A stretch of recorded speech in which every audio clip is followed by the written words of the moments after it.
Hello everyone, welcome to my YouTube channel. इस video में हम डिस्कस करने जा रहे हैं कुछ फिलर से क्वेश्चन जो आपको कोई भी आपका एग्जाम हो, चाहे बैंक हो, एसएससी हो या कोई भी एग्जाम हो, कोई भी कॉम्पिटिटिव एग्जाम हो, ये फिलर्स वाले क्वेश्चन हर एग्जाम में आते हैं और बहुत ही इंपॉर्टेंट है। ठीक है, अब हम स्टार्ट कर रहे हैं। फर्स्ट क्वेश्चन क्या है? Tom was the best player of the two. Tom was the best player. Tom के बारे में बताया जा रहा है कि दोनों में से टॉम क्या था, कैसा प्लेयर था। तो Tom was the good player of the two, Tom was the better player of the two, या Tom was the best player of the two, या फिर ना Tom was the more better player of the two. इसमें देखो आप comparison कर रहे हो। अब फर्स्ट क्वेश्चन को आप ध्यान से देखोगे तो आप देख लोगे जो पहले क्वेश्चन में कंपैरिजन किया जा रहा है कि दो प्लेयर में से टॉम के बारे में बताया जा रहा है कि वो अच्छा था।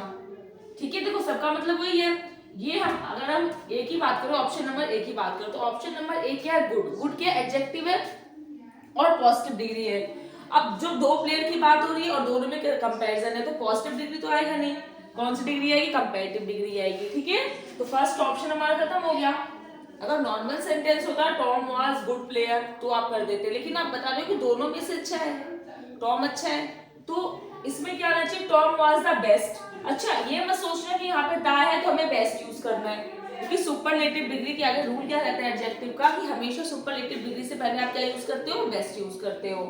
ठीक है, लेकिन याद रखना स्टूडेंट्स कि बेस्ट हम कब यूज करते हैं? जब आप सब में से किसी एक को बता रहे हो। ठीक है, मैं अगर बोलूं he is the best student in this class, तो मैं क्या बोलूं? सब हर एक बच्चे में से मैं उसको बता रही हूँ कि सबसे बेस्ट है। यानी सब में से अगर एक को बताना है तो हम द बेस्ट करते हैं या सुपरलेटिव डिग्री का यूज करते हैं। ठीक है, सुपरलेटिव सबसे ऊपर, आप ऐसे याद रखो। लेकिन यहाँ पे क्या है? सिर्फ 2% की बात हो रही है, तो आप क्या यूज करोगे? यहाँ पे कौन सी डिग्री आएगी? कंपैरेटिव डिग्री आएगी। Tom was the better player of the to, not more better. Double comparison हम कभी भी यूज नहीं करते हैं। एक साथ दो कंपैरेटिव डिग्री आप कभी भी यूज नहीं करते हो।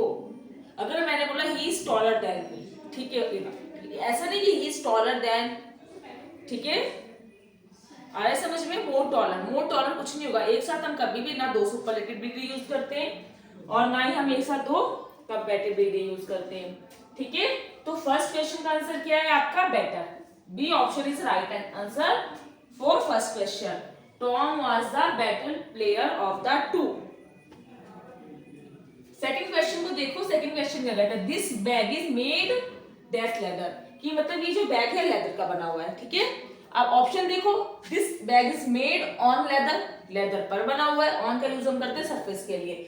This bag is made of leather, this bag is made from leather, और this bag is made by leather, leather के द्वारा बना हुआ है, या फिर दिस बैग इज मेड, ये डबल ऑफ। इस ऑफ का हम यूज करते हैं सेपरेशन के लिए, किसी भी चीज को अलग करने के लिए। ठीक है, इस वाले ऑफ का यूज किया जाता है। अब देखो इस क्वेश्चन में क्या आना चाहिए? दिस बैग, अच्छा ये वाला ऑप्शन तो एलिमिनेट हो गया। सर बैग पर नहीं बना हुआ है ना, this bag is made on leather, leather पर नहीं बना हुआ है। This bag is made of या फ्रॉम, ठीक है, बाय भी नहीं होगा, बाय लेदर के द्वारा नहीं बना हुआ है, लेदर से बना हुआ है। आप ये बोलना चाह रहे हो ऑफ, यहाँ पे कोई सेपरेशन की बात हो नहीं रही है, तो कंफ्यूजन आपको किसमें आएगा? This bag is made of या फ्रॉम, आपको दोनों में कंफ्यूजन हो सकता है। तो स्टूडेंट्स आप हमेशा याद रखना जब आपको चेंजेस बहुत ज्यादा देखने को मिलते हैं, ठीक है, अगर आपको इनफ चेंजेस देखने को मिलेगा, इनफ चेंजेस, ठीक है, जैसे मैं लिखती हूँ, एग्जाम्पल लिख के दिखाती हूँ। Ring is made of gold या मेड फ्रॉम गोल्ड। ठीक है, आपके पास ना दो ऑप्शन है, ऑफ या फ्रॉम। जो रिंग है वो गोल्ड की बनी हुई है, ऑफ गोल्ड या फ्रॉम गोल्ड। अब आप देख रहे हो जब रिंग को बना रहे हो गोल्ड से तो कोई ज्यादा चेंजेस नहीं आ रहे, उसके वैल्यू में भी कुछ चेंजेस नहीं आएंगे। वो यहाँ पे भी रिंग है और यहाँ पे भी रिंग है, गोल्ड मतलब रिंग बनने के पहले भी गोल्ड है, उसके बाद भी गोल्ड है, तो ring is made of gold. ठीक है, अगर आपके पास इनफ चेंजेस नहीं है, नॉट इनफ चेंजेस, ठीक है, अगर कोई बहुत ज्यादा बदलाव नहीं आ रहा है तो इस केस में आप हमेशा ऑफ यूज करते हो, हमेशा ऑफ यूज करते हो। ठीक है, अब एक एग्जांपल मैं और लिखती हूँ। ठीक है, एक एग्जांपल में अगर आपको ये दिख रहा होगा तो एक एग्जांपल लिखती हूँ। कर्ड इज मेड, अब बताओ इसमें क्या आएगा? ऑफ आएगा या फ्रॉम आएगा? बताओ क्या आना चाहिए? कर्ड कर्ड है ये दही वाला, ठीक है। Curd is made of milk या मेड फ्रॉम मिल्क। तो इसमें आप देखते हैं इस वाले सेंटेंस में कि जब दूध से आप दही बना रहे हो तो स्टेट भी पूरा चेंज हो गया, ठीक है। डिफरेंसेस बहुत ज्यादा आप लोग को देखने को मिलेगा हर एक चीज में, वैल्यू में भी आपको देखने को मिलेगा, ठीक है। तो इस केस में आपका हमेशा क्या आएगा, फ्रॉम आएगा। अगर आपको जब आप कुछ भी बनाते हो किसी भी चीज से, अगर आपको चेंजेस बहुत ज्यादा देखने को मिल रहा है तो इस केस में आप हमेशा फ्रॉम यूज करते हो। अगर मिनिमम चेंजेस है, चेंजेस बहुत ज्यादा नहीं है, तो इस केस में हमेशा ऑफ यूज करते हो, ठीक है।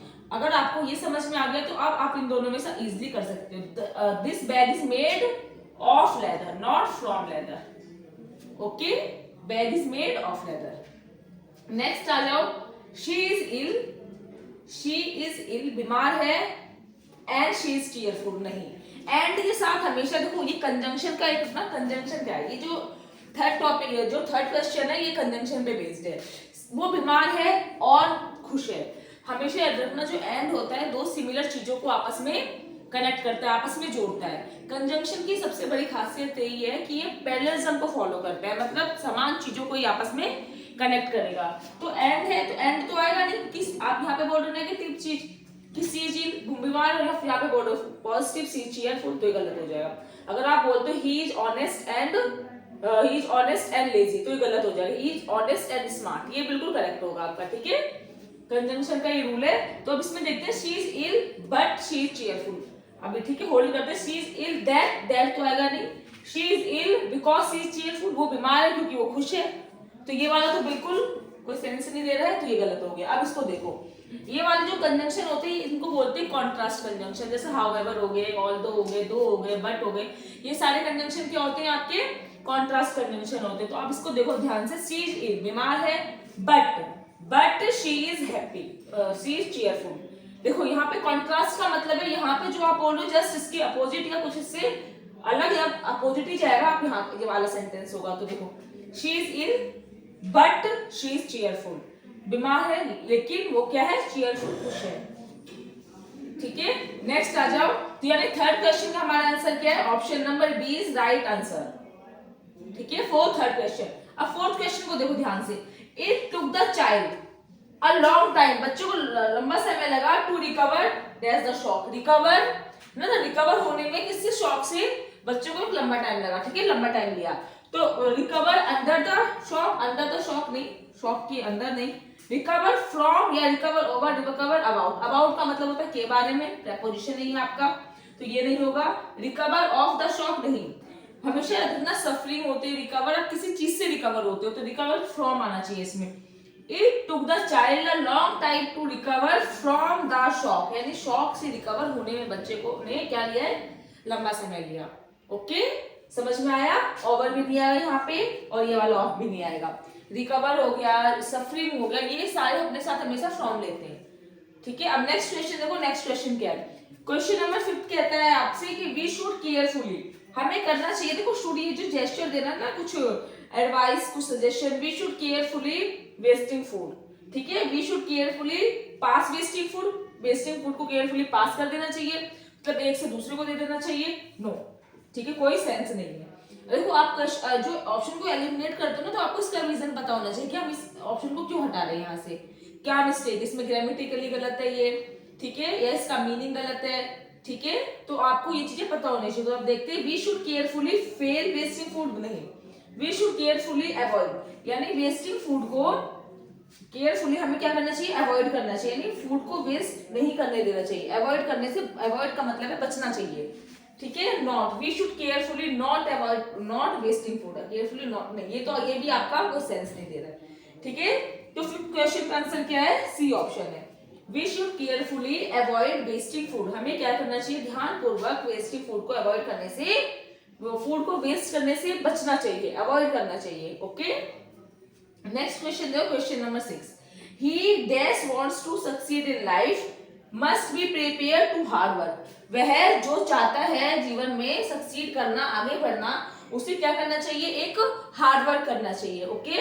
ये सेंटेंस तो बहुत ही रिलेटेबल है हर एक स्टूडेंट के लिए, ठीक है। तो बताओ इसमें क्या आएगा, ही whom wants to, जिसको, किसको, ही, देखो हमेशा याद रखना ये जो यहाँ पे जो भी वर्ड आएगा आप किसके लिए यूज कर रहे हैं, इस ही के लिए यूज कर रहे हैं, क्योंकि यहाँ पे देखो सब्जेक्ट क्या है आपका, सिंगुलर है, आपने वर्ब भी आगे सिंगुलर लिया है, तो ही whom नहीं आएगा, ही who wants ना।